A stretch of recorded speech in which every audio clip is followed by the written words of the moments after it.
Happen. Wasn't sure what video I was going to make today. Thanks for tuning in, fellas. Live reaction about 2 minutes ago. I just read Philadelphia has agreed to trade Carson Wentz to the Indianapolis Colts in exchange for a 2021 third-round pick this year and a conditional 2022 second-round pick that could turn into a first-rounder if he plays 75% of his snaps. I'm not going to say it's a for sure thing because injuries, and Carson Wentz in particular with injuries, but I would say it's most likely going to be a 2022 first-round pick than it is a second. So if we view it in that scope, we got that one. And if I've already said that if Philly's moving on from Carson Wentz, get a one. Get at least a one, and I think I'll be fine with it because I understand everything that's going on with Carson Wentz. I understand that this organization, especially, and I'm looking clearly at Howie Roseman, the general manager of the Eagles, has done everything since that 2017 MVP Super Bowl season to fail Carson Wentz. Constantly just inadequate skill position players, poor drafting, free agency, constantly just spending on the defensive side of the ball, refusing to invest in the offense. It's easy to get lost in the world of being a fan and looking at sports. Just think of it as any other job, right? If you had a job and your boss constantly undermined you, your boss, even though you're the highest paid employee there, your boss, it felt like he was doing everything to make your job harder. You'd be like, I want a new job. So from that standpoint, it's very easy to be like, Carson Wentz is sick and tired of the Philadelphia Eagles front office, and he wants to bounce. And I understand that. And from that standpoint, I have no ill will. Good luck. Have fun in the Colts. I don't necessarily wish you well. I don't want to see you do well because you should have been our franchise quarterback. But, I don't hate him for it. But there's still the other side of me as an Eagle fan being like, all right.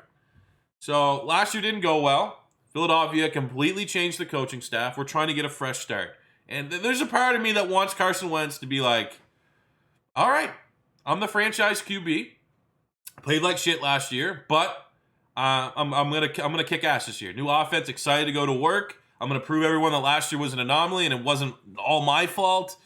And I think the fact that Carson Wentz isn't treating this or responding the same way Aaron Rodgers did is what's probably the most frustrating thing. Aaron Rodgers, well, obviously, I'm not going to compare Carson Wentz to Aaron Rodgers directly, but Aaron Rodgers was there in Green Bay, and the Packers had a terrible draft.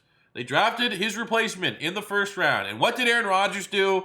He won the MVP. He was so pissed off, he's like, oh, I'm going to go win the MVP then. You think you're drafting my replacement? And then, to a lesser degree, Carson Wentz, and then you had Philly draft Jalen Hurts in the second round, which I think that was the straw that broke the camel's back for this whole saga. Burning that second round pick on Jalen Hurts versus trying to improve the team. That's all in Howie Roseman, trying to be the smartest guy in the room, right? Quarterback factor. You're a fucking idiot. But there's a part that wanted to see Carson Wentz last season be like, oh, you drafted my backup in the second round. You drafted my replacement. I'm going to go out and ball. Obviously, that didn't work out, but there was a chance that this offseason, Wentz would come back on the redemption tour and be like, hey, Jalen Hurts, I'm going to show you that was the dumbest pick you've ever made because I'm going to play really, really good. And we didn't see that out of Carson Wentz. We saw a guy that wanted to almost force his way out of Philadelphia, didn't want to come back to compete, didn't want to stick by the fans that have stuck with him through the injuries and the ups and downs and everything. He just basically said, get me out. And there's a fact that he basically gave the middle finger to the fan base. So it's a tough balance of how I truly feel about Carson Wentz. But I think at the end of the day, I wish him well. I hope he doesn't get hurt so that we get a first round pick. And I guess if you're a Colts fan, hopefully he doesn't quit on your team like he did quit on the Philadelphia Eagles. So, if you are a Colts fan, what does this mean for the Colts? You got out of this not giving up a first-round pick this year, which you should be happy, even though it's, you would hope that if things go well, you're still going to be paying that first-rounder in 2022. But if things go well, would you trade a future first-round pick for a legit run into Super Bowl? And I think most Colt fans would agree to that. So, go and get Carson Wentz a weapon, that first-round pick. I don't know the draft board. Rashad Bateman, Rondale Moore,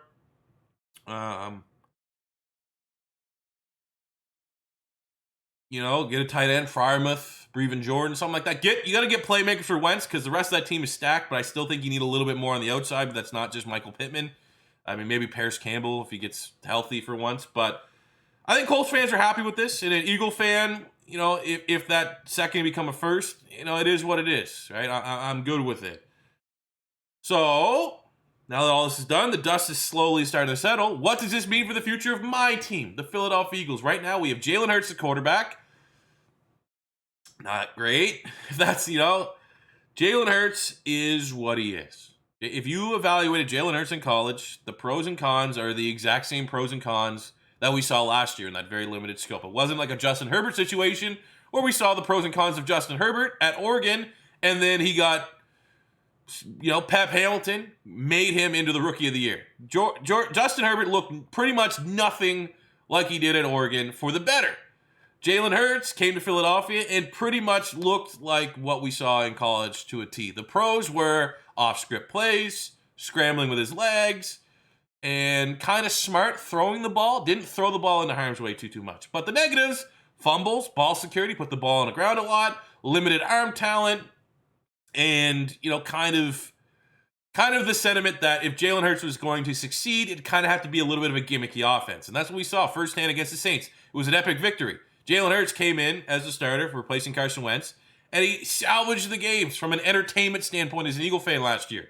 But once we beat the Saints, and once the script started to come out on, all right, this is how Philadelphia is winning with Jalen Hurts. We saw against Dallas, a not great defense, was just like, oh, let's just not overcommit. Let's keep him in front of us and force him to play within a pocket and operate in a traditional, scripted offense, if you will.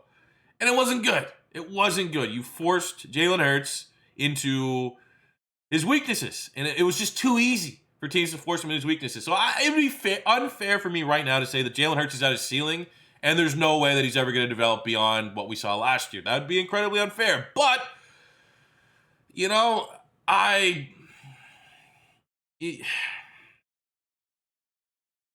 going to transition my take on Hurts as Eagles starter into this.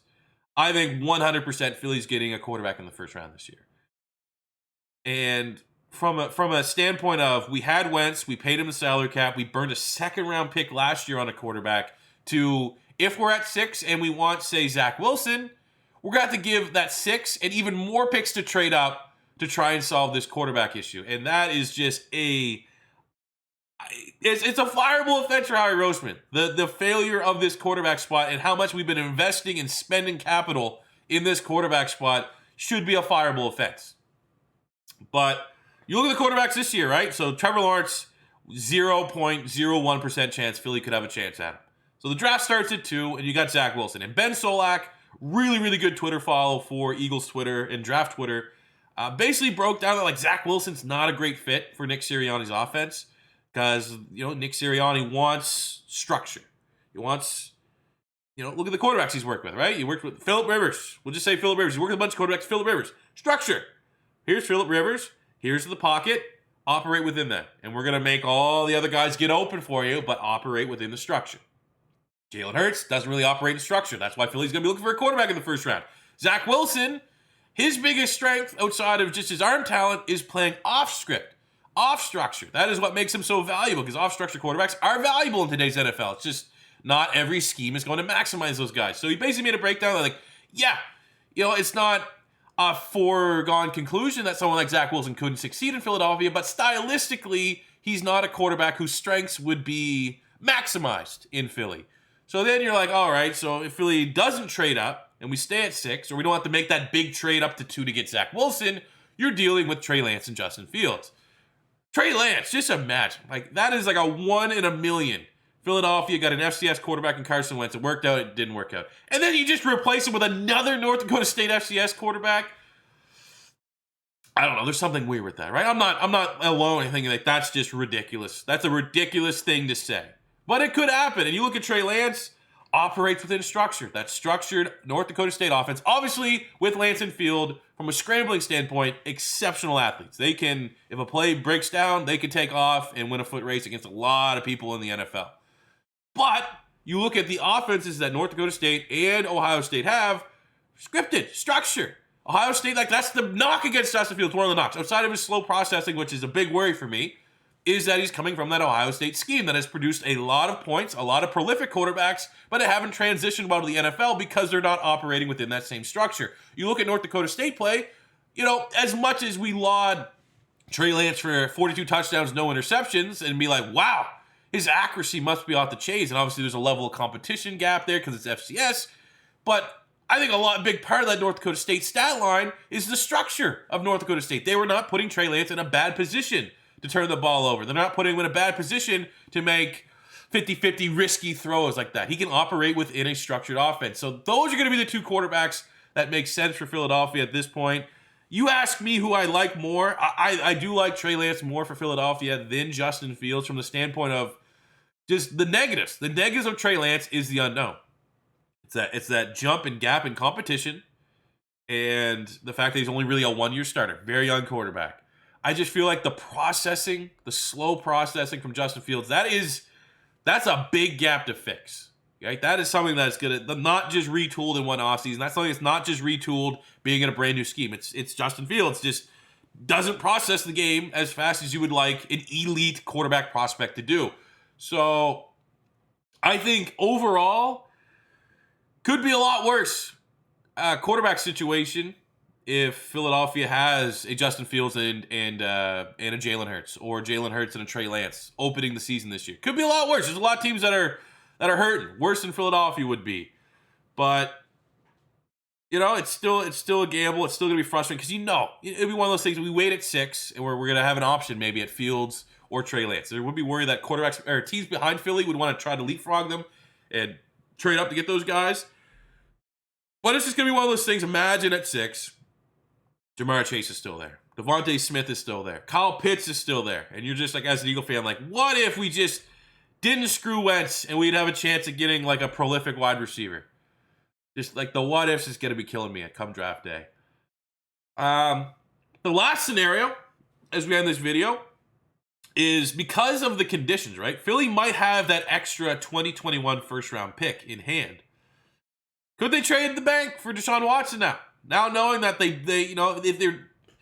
if you look at the scope of what they have in terms of first round picks, you throw in number 6 this year, you throw in a first rounder next year, you throw in a first rounder in 2023 or something like that.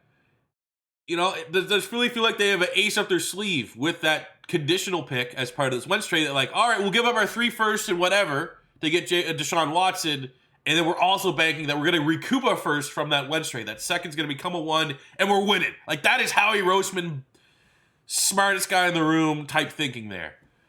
I mean, that's my option. Like, that's my dream scenario. Still, and it was even when Wentz is on the roster, get Deshaun Watson. I would trade whatever it takes to get Deshaun Watson in Philadelphia. Now, does Deshaun Watson want to come to Philadelphia? You see, we ran Carson Wentz out of town, and while it's still better than that shit show that's going on in Houston, if I'm Deshaun Watson, I probably don't want to come to Philly.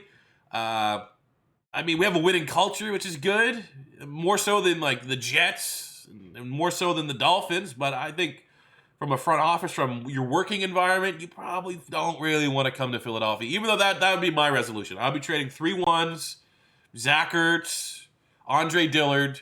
Like, I'd be throwing things like that for Deshaun Watson. I would be exhausting all options to try and get Deshaun Watson to Philadelphia before I would just be like, we're going in the draft. We're 100%. Maybe we have to move up from 6, but like the draft is where we're getting a quarterback. I think I would prioritize still Deshaun and trying to get involved on those sweepstakes. But it's over, man. It's over. It's an exciting time to be a content creator around the Philadelphia Eagles because I'm sure there's going to be a bunch of more stuff and content to talk about.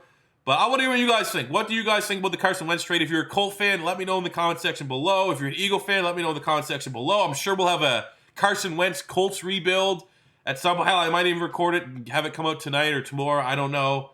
But it's over. And yeah, I don't know. It sucks. I just wish it could have worked out. I wish we could have got 2017 Wentz back, but our front office screwed Carson Wentz at every turn, and Carson Wentz didn't want to battle, and it is what it is, man. Just wish Wentz would have showed a little bit of fire to his game like Aaron Rodgers did, and he didn't do that. So I think that is, I guess, something to be worried about if you're a Colt fan, that how Carson Wentz handled the situation here in Philadelphia from a football standpoint. Yeah, hopefully he doesn't quit on you guys too, I guess. Thanks for watching, and I'll see you guys later. Peace out, like, subscribe, all that good shit. If you're an Eagles fan, this is your first time stopping by, Eagles content goes hot and heavy on the channel. Support the Patreon. All right, Trey Lance season, baby, or Justin Fields season. Please get Deshaun. Get Deshaun. Do it. Do the trade. Oh yeah, I know you watch my videos. Get Deshaun. Get Deshaun.